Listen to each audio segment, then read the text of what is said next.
Irmão, Jesus é diferente. Amém? Jesus, ele é diferente. Jesus, ele é diferente porque ele veio dos céus, não é? Como a Bíblia fala. No princípio era o Verbo estava com Deus, o Verbo era Deus, e o Verbo se fez carne, se fez homem. Então o próprio Deus estava na pessoa de nosso Senhor Jesus Cristo. E nosso Senhor, amado, ele aprendeu as Sagradas Escrituras, aquilo que estava registrado no Velho Testamento, porque era uma ordem que o Senhor Deus havia dado para todos os pais que ensinassem os seus filhos no caminho do Senhor. E os judeus obedeceram aquilo que o Senhor Deus ordenou ao pé da letra. Nós não sabemos absolutamente nada a respeito de Jesus dos 12 aos 30 anos. Não sabemos, né? Foram aí 18 anos sem nós termos nenhum conhecimento, nada a respeito de Jesus. Mas uma coisa é certa, irmão, uma coisa é certa. O Senhor Jesus Cristo, quando ele chegava na sinagoga, ele tinha acesso ao púlpito dessas sinagogas para poder ensinar. E não era qualquer pessoa que tinha esse acesso. Não era qualquer pessoa. Eram pessoas que haviam sido ensinadas. Da mesma forma que Paulo foi ensinado aos pés de Gamaliel, né? Foi ensinado aos pés de Gamaliel, nosso Senhor Jesus Cristo também foi ensinado por alguém, só que nós não temos na Bíblia Sagrada o relato de quem foi aquele que ensinou o Senhor Jesus durante esses 18 anos. Mas o Senhor Jesus Cristo, ele era chamado de rabi, de rabino, de mestre, né? E por que ele tinha... E por que o chamavam assim? Porque havia algo nele que o capacitava, havia algo nele que mostrava o que ele era, E quando o Senhor Jesus Cristo então chegava nas sinagogas, ao chegar nas sinagogas, ele tinha acesso aos púlpitos para poder ensinar as pessoas que ali estavam. E é interessante a gente notar, amado irmão, preste atenção que eu quero lhe dizer. É muito interessante nós notarmos que o Senhor tinha uma preocupação muito grande de ensinar. Você pegar os evangelhos, você vai ver sempre que o Senhor Jesus Cristo estava ensinando as pessoas, E quando o Senhor Jesus Cristo ensinava as pessoas, essas pessoas notavam que havia algo diferente nele, porque ele era diferente, havia algo diferente. Todas as pessoas que tinham acesso às plataformas ou ao púlpito, né, para poder transmitir, para poder ensinar a palavra de Deus, os rabinos, os mestres, todos eles que tinham acesso, as pessoas notavam que havia uma grande diferença quando Jesus ensinava e quando essas demais pessoas ensinavam. Eles percebiam que havia algo diferente. Eles constatavam que havia algo diferente. E por que havia algo diferente? Você sabe, meus irmãos, que na Bíblia Sagrada, quando fala dos sacerdotes daquela época, eu quero dizer para os irmãos uma coisa: os sacerdotes daquela época não tem nada a ver com os sacerdotes católicos, com os padres, não tem nada a ver, até porque eles não existiam naquele tempo, naquela época, né? Isso foi formado bem depois, né? Não existiam. Aqueles sacerdotes eram aquelas pessoas que tinham autoridade, que dominavam o povo. Eles tinham autoridade para ensinar o povo, e olha, eles tinham autoridade até mesmo para mandar matar as pessoas. E eles planejaram muitas vezes a morte do Senhor Jesus Cristo. E era esse tipo de pessoa que estava no púlpito ensinando, que estava no púlpito pregando.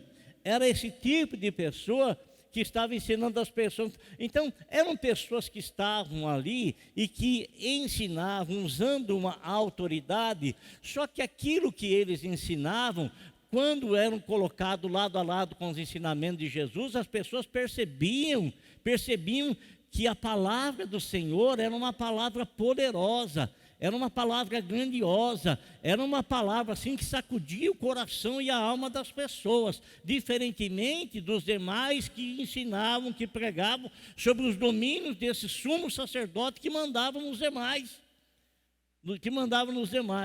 Então a palavra deles, amado, muito embora usavam a palavra de Deus, mas a palavra deles não tinha poder algum.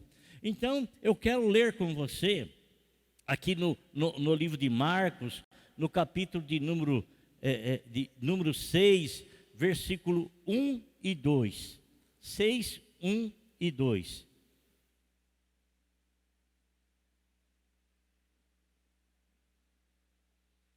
Está escrito assim: Jesus saiu dali e foi para a sua cidade, acompanhado dos seus discípulos. Quando chegou o sábado, começou a ensinar na sinagoga. Irmão, ele tinha acesso para poder ensinar. Chegou o sábado era aquele compromisso, o sábado era aquela aliança que Deus havia feito com Moisés no passado, que havia feito com Israel no passado, lá no passado. E como nosso Senhor Jesus Cristo veio para guardar toda a lei, então ele cumpria também aquilo, muito embora a partir do momento em que ele estabeleceu a graça, acabou-se aquele rito, acabou-se aquela ordenança ao povo de Israel, porque hoje nós não somos o povo de Israel.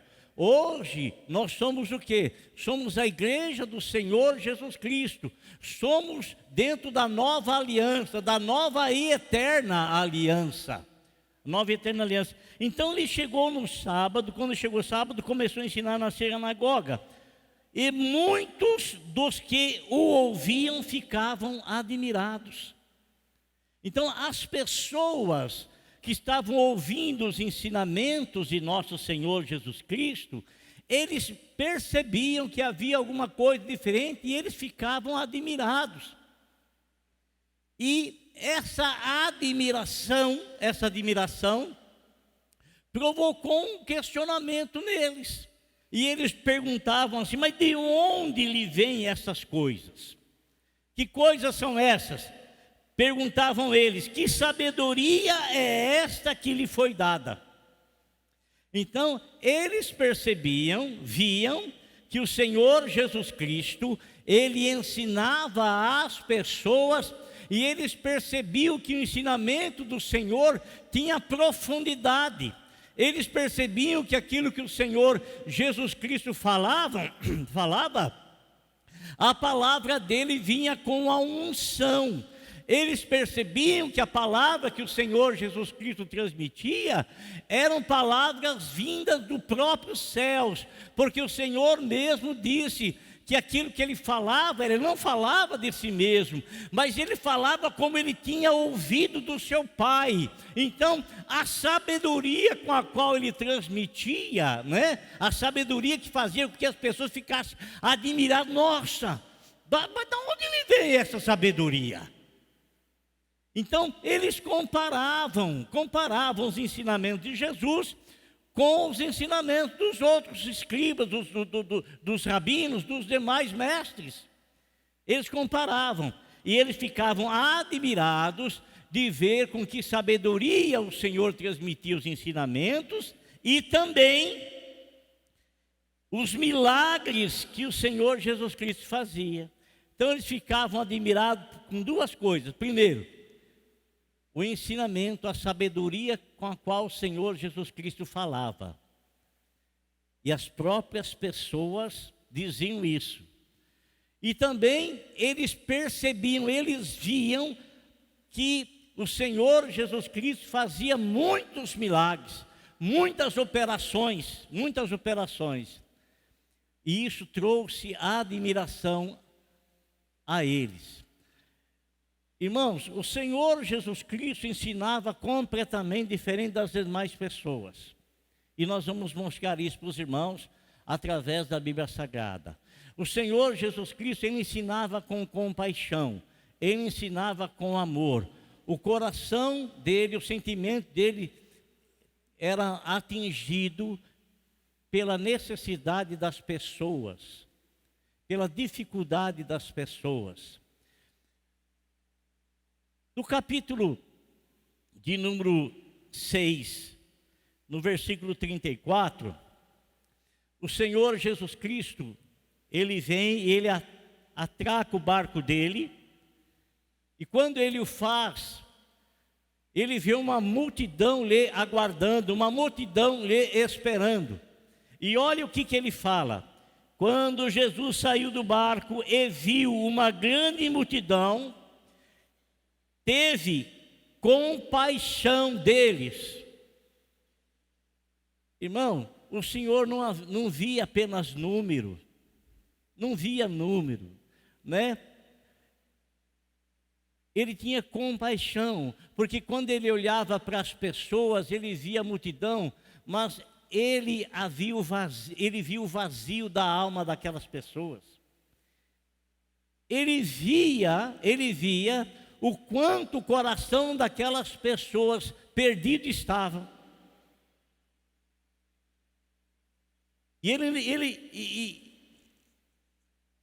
E Marcos vai escrevendo, teve compaixão dela, porque o que moveu essa compaixão? Porque eram como ovelhas sem pastor.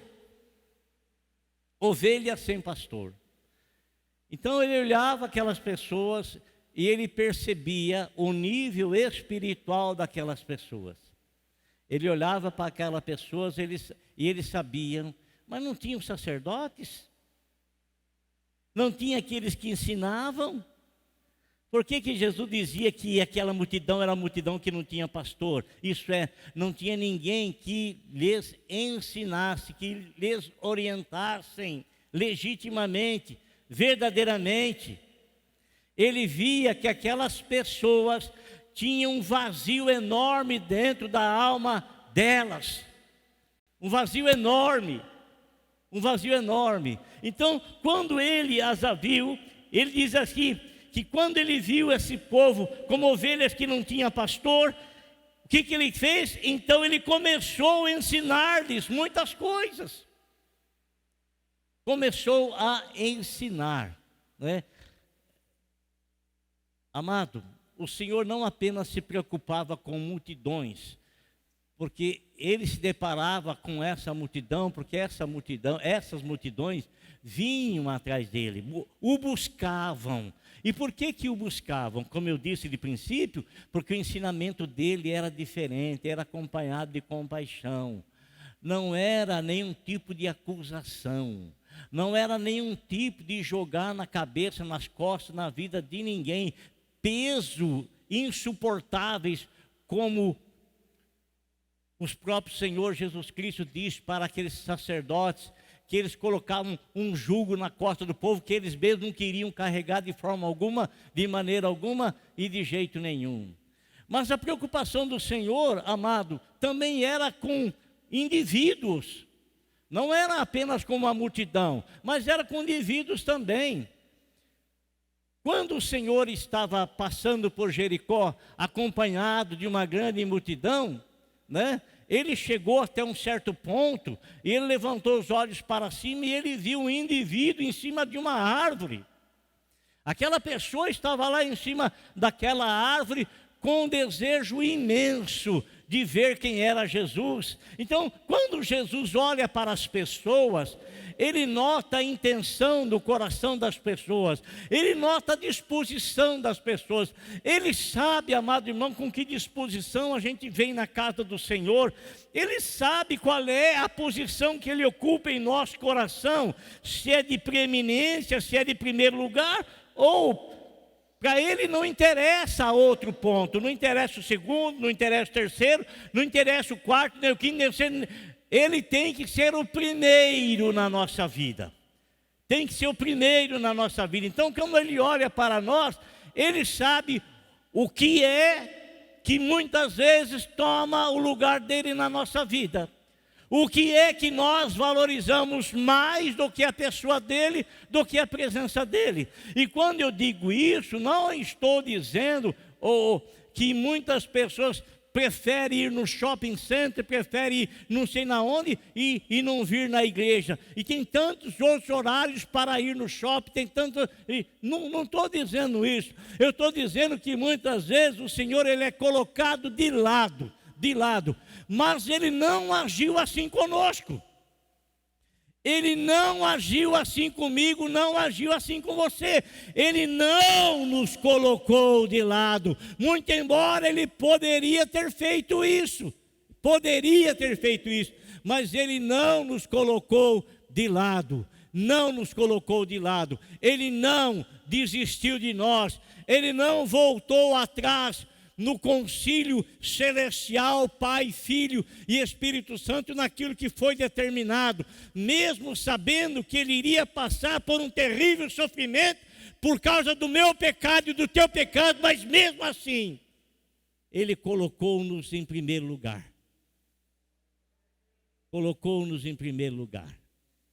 Então, meu irmão, ele passa, ele vê aquele rapaz em cima lá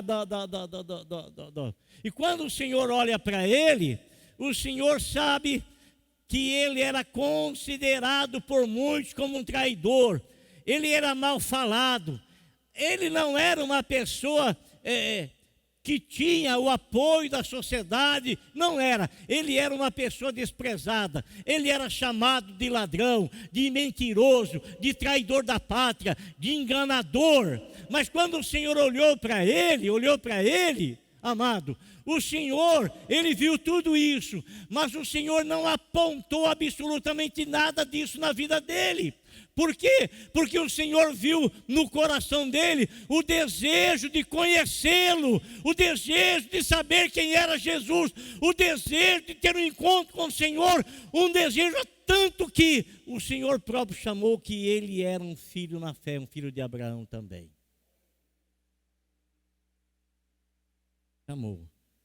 Então o Senhor deu atenção para a multidão que estavam juntos, e que o Senhor percebeu que eles eram como ovelhas que não tinham pastor e, consequentemente, não tinha nenhum doutrinador, não tinha nenhum ensinador, não tinha nenhum orientador, não tinha ninguém que desse a eles alimento espiritual para satisfazer a alma deles, da mesma forma como ele viu isso individualmente na vida de Zaqueu. Da mesma forma que ele viu. Então, o Senhor, meus irmãos,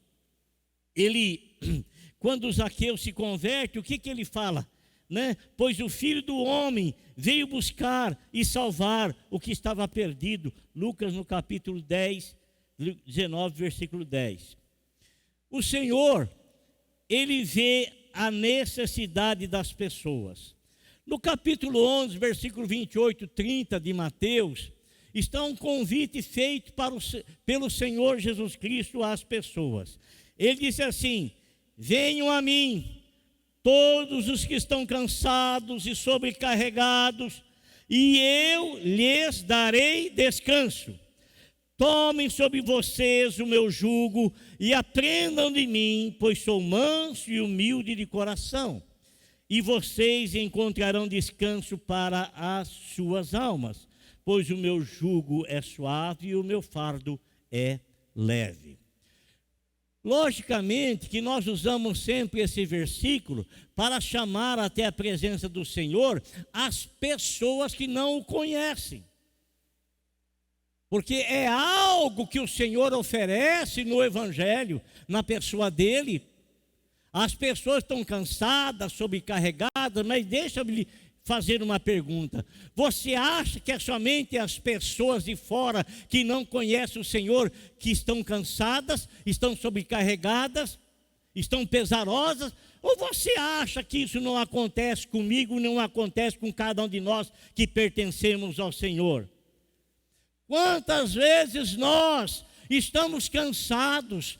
Quantas vezes na carreira cristã nós nos deparamos com muitas situações difíceis e terríveis, e que muitas vezes nós temos uma atitude hipócrita, sabe? A gente está vivendo uma situação difícil, passando, e a gente quer mostrar que não. Isso não é verdade. Todos nós temos os nossos momentos difíceis. Todos nós temos. Se nós não tivéssemos, o Senhor não iria ter falado assim: no mundo vocês vão ter aflições.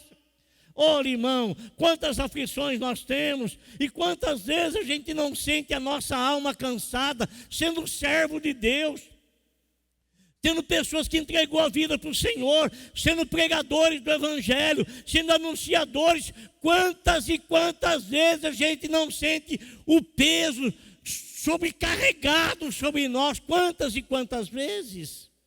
Quantas e quantas vezes? Eu estava conversando com uma pessoa hoje, e ela me disse: olha, pastor, Deus mandou entregar um livro para uma pessoa. Ela falou assim: eu conheço pouco essa pessoa, pouco. Mas Deus falou: entrega um livro para ela. E ela perguntou: mas que livro, Senhor? E ela foi na estante dela e tinha um livro lá, Sobrecarregados. Sobrecarregados, esse aí. E aí ela mandou entregar esse livro para essa pessoa, porque ela não encontrou, mas mandou entregar. E quando a pessoa recebeu, né, ela ligou para a pessoa e disse: olha, eu não sei, o Senhor me mandou entregar isso para você, pensando que talvez a pessoa fosse achar ruim com ela. Irmão, a pessoa disse para ela: irmã, é justamente isso que eu estou passando. Eu estou estressada, os cabelos estão caindo devido ao estresse, devido a estar sobrecarregada com tanta carga. E a pessoa é uma cristã. É uma cristã. Então, às vezes a gente vai se sobrecarregando, e a gente perde a perspectiva de vida. Nós não passamos a desfrutar do gozo que é ter Cristo na vida, porque nós estamos sobrecarregados. Então o Senhor nos chama: você está sobrecarregado, olha aqui. E não era somente quando você não pertencia ao Senhor, mesmo pertencendo ao Senhor, você está sobrecarregado. Você se lembra do convite que Jesus Cristo fez? Ele disse assim: olha, quantas vezes eu quis juntar vocês debaixo das minhas asas, proteger vocês, cuidar de vocês, alimentar vocês, quantas e quantas vezes, e vocês rejeitaram o que eu lhes ofereci. Rejeitaram. E muitas vezes nós, queridos,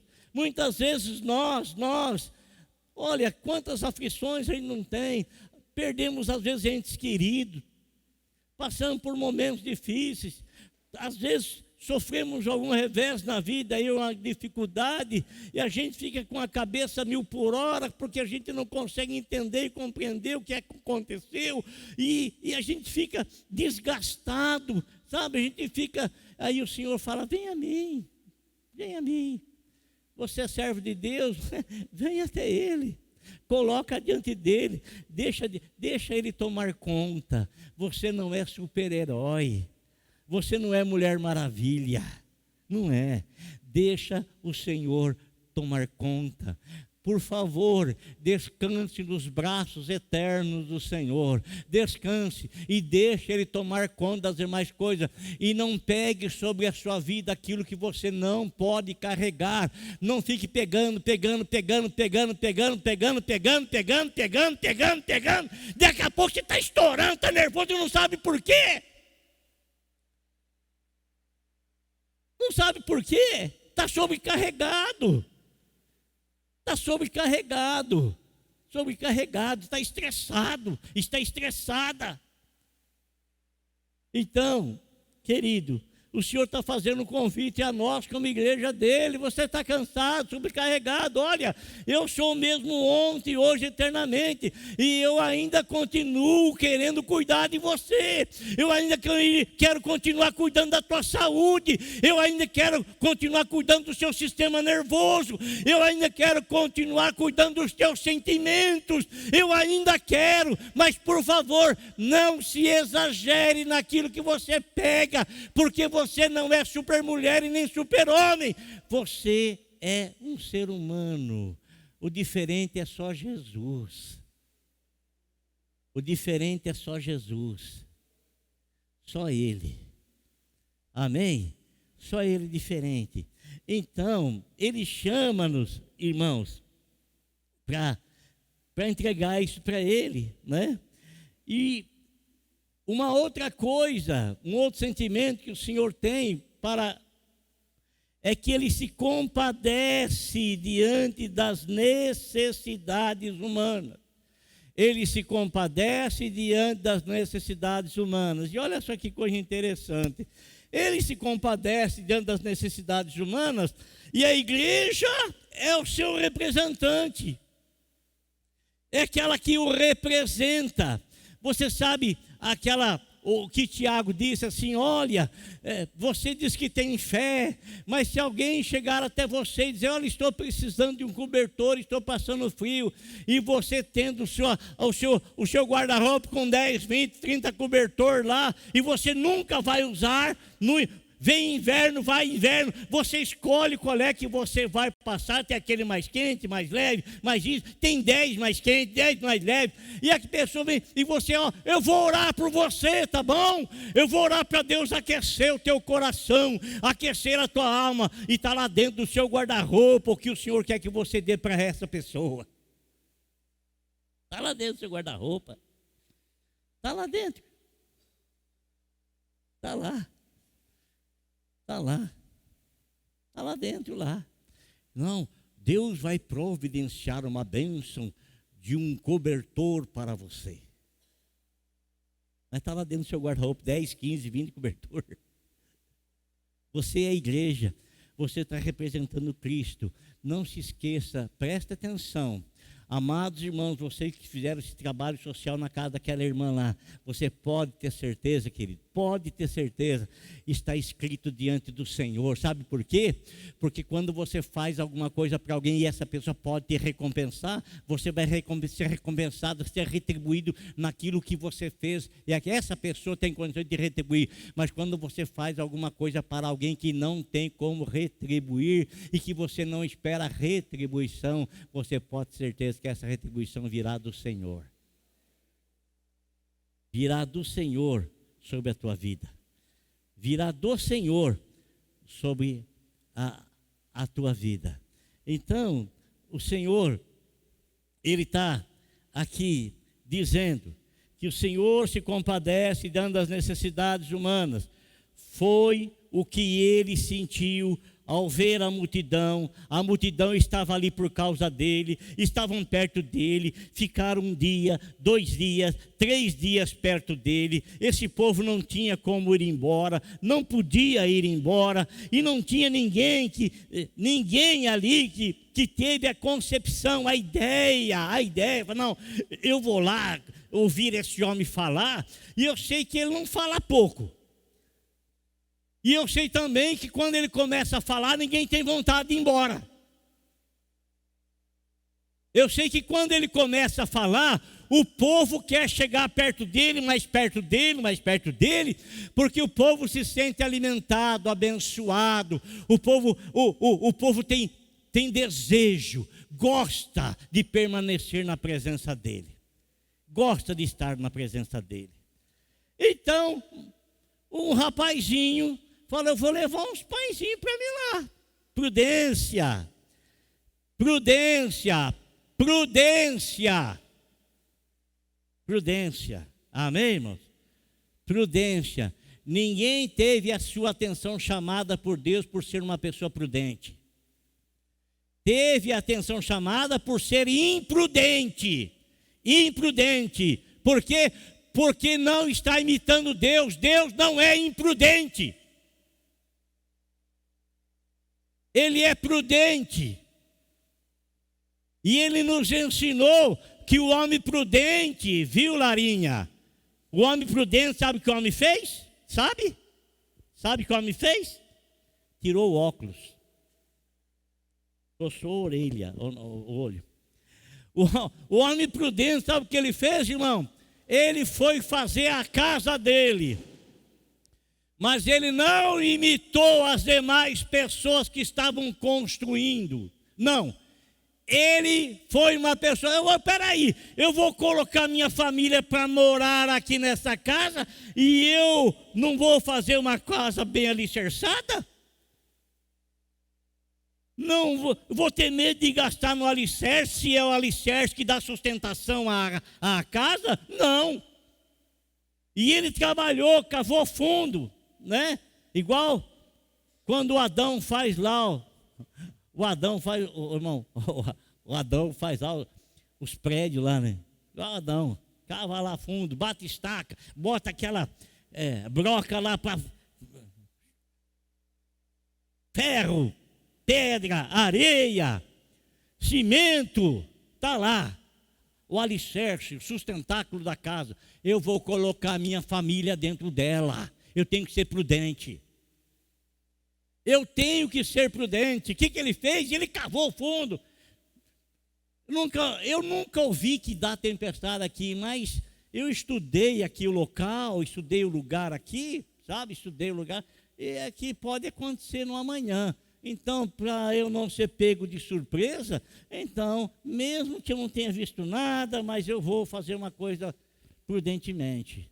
E foi o que ele fez. Cavou, veio a tromba, você sabe o que aconteceu? Veio a tromba da água e bateu na porta daquela casa, aquela casa por ter alicerce firme, não caiu. Irmão, você é responsável pela construção da tua casa, meu Deus. Você é o responsável pelos alicerces. Quando falo alicerce, não estou falando apenas de coisas físicas, não, palpáveis. Estou falando da vida espiritual.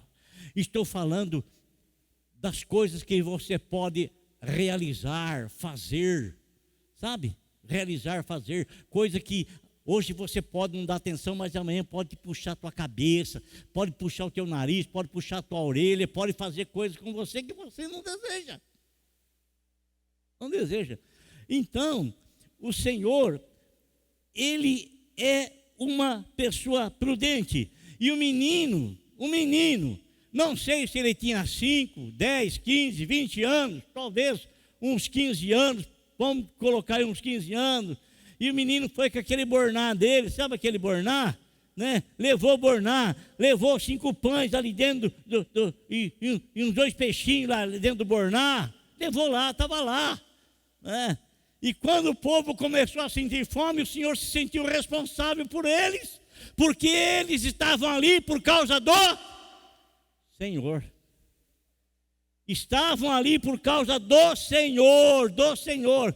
Imagine, nenhum dos discípulos tinha levado pães. Ninguém da multidão de 5.000 homens, sem contar as mulheres e crianças, tinham levado nada. Apenas esse menino, que aparentemente 5 pães não eram absolutamente nada.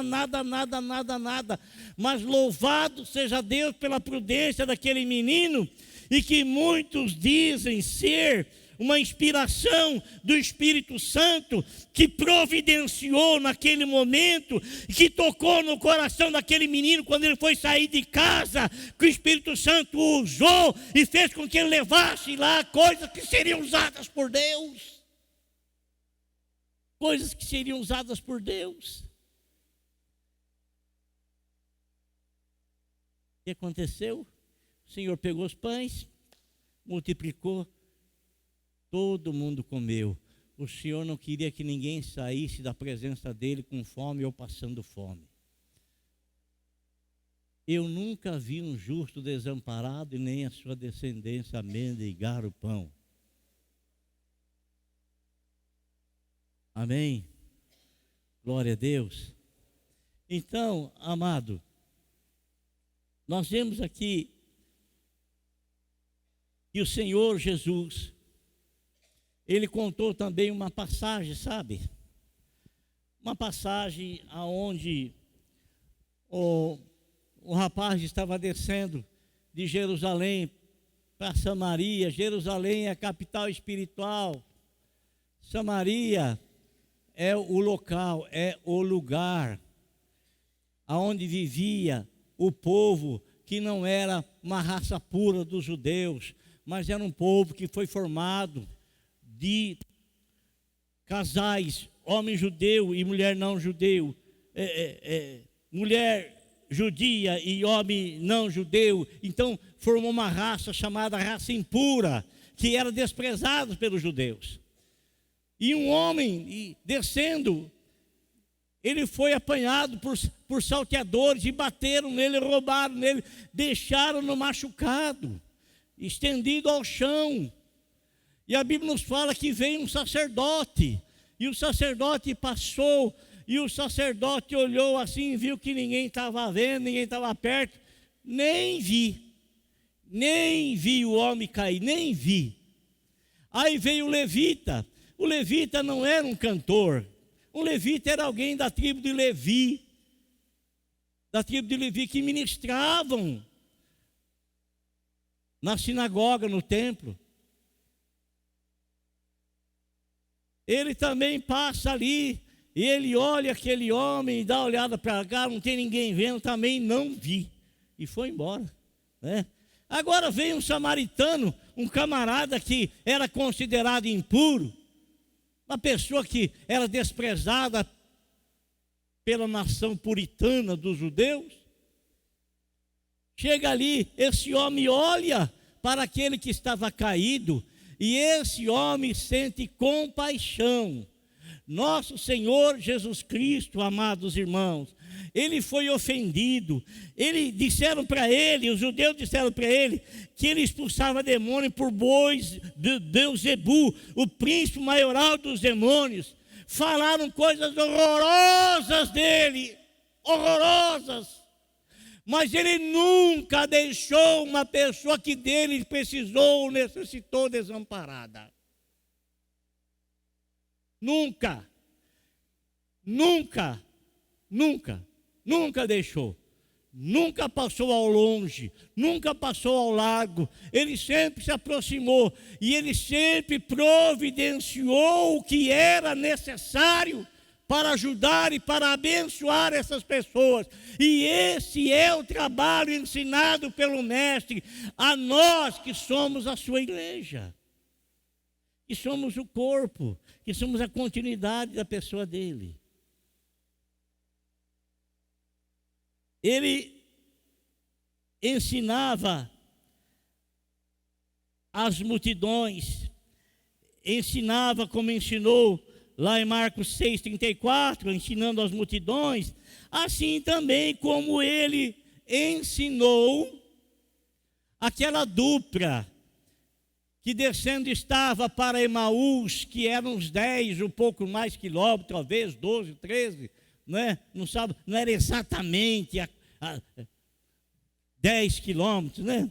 Então, aqueles dois rapazes, a caminho de Emaús, que haviam se esquecido das promessas do Senhor, que haviam se distanciado e que eles estavam indo embora, e se o Senhor não vai atrás deles, possivelmente eles iriam permanecer afastados, destituídos, longe, distante do Senhor, e talvez eles nunca mais voltassem novamente à fé.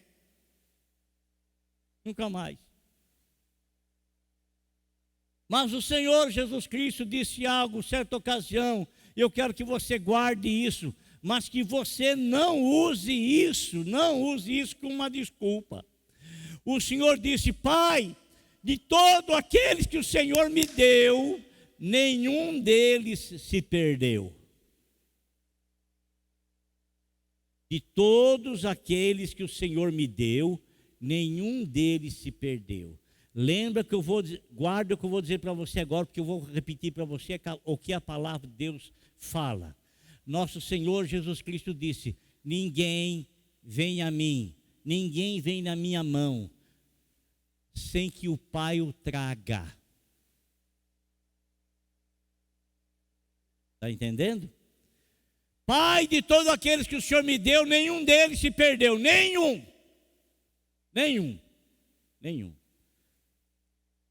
O Senhor Jesus Cristo disse: ninguém vem a mim se o Pai que me enviou não o trouxer. E se nós somos trazidos por Deus, nós somos colocados na mão do Senhor Jesus Cristo. E ninguém tem força suficiente para nos tirar das mãos do Salvador. Ninguém. O Senhor nos salvou não para nos perder novamente, mas o Senhor nos salvou para permanecermos salvos nas mãos do Senhor, não sair da mão dele. E não dizer assim, não, eu já estou salvo, eu vou sair um pouco, vou passear um pouco, vou fazer o que eu quero, vou fazer isso, aquilo, outro, e usar isso como uma desculpa. Meu amado irmão, a pessoa se perde se ela se quiser se perder, como Judas o fez, mas aquele que é salvo, ele permanecerá salvo, permanecendo nas mãos do Senhor Jesus. Nas mãos do Senhor Jesus. Permanecendo nas mãos do Senhor Jesus. Em nome do Senhor, amado, fique na mão do Senhor. Fique na mão do Senhor. Permaneça na mão do Senhor. Por nada saia da mão do Senhor. Ninguém é mais forte do que o Senhor. Ninguém é mais forte. E se fomos trazidos pelo Senhor, por Deus, Ele colocou-nos nas mãos do Senhor. Olha, esse aí é meu, toma conta para mim.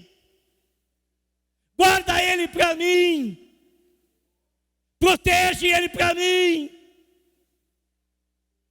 É meu, eu estou te dando porque ele é meu. Amém, irmão? Glória a Deus.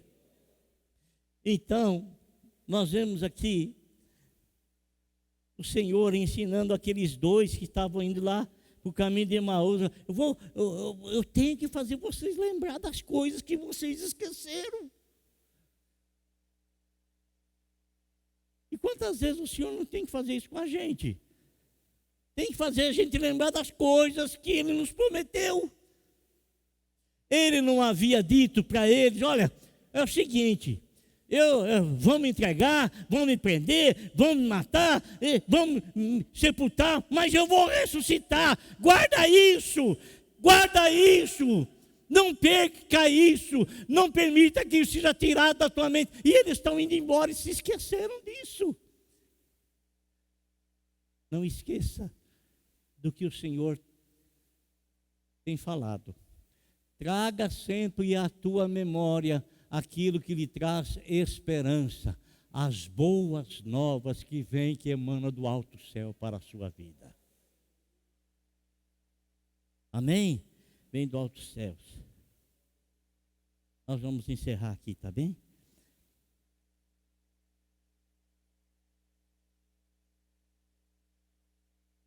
O Senhor se preocupa com as pessoas. Quando o Senhor percebeu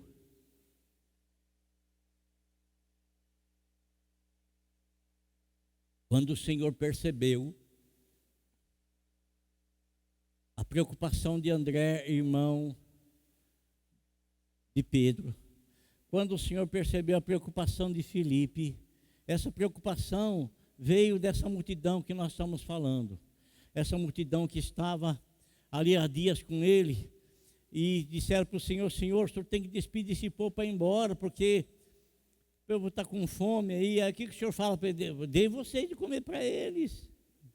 Dê vocês de comer para eles. Dê você algo para eles comerem.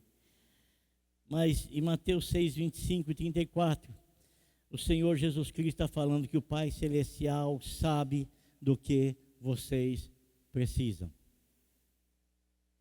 Você que é pai, você que é mãe, se o teu filho te pedir algo que seja necessário, não coisas que às vezes são vaidades excessivas, né? Vaidades excessivas.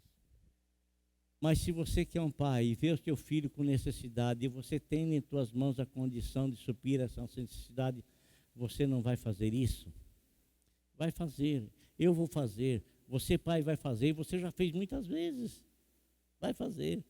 Agora imagine você acha que nós somos melhor do que o Pai Celestial? Ele vê a gente com alguma necessidade e Ele quer dizer assim, eu quero que vocês sabe o que eu quero que vocês, eu quero que vocês se explodam, não quero nem saber. Não, Ele não vai fazer isso. Ele vê a nossa necessidade e Ele se compadece.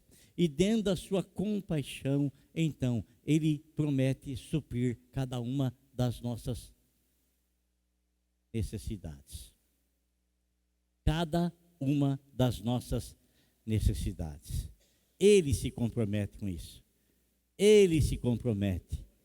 Ele se compromete com isso. Amém, amados? Amém? Então, não coloque parte da sua confiança no Senhor. Não coloque.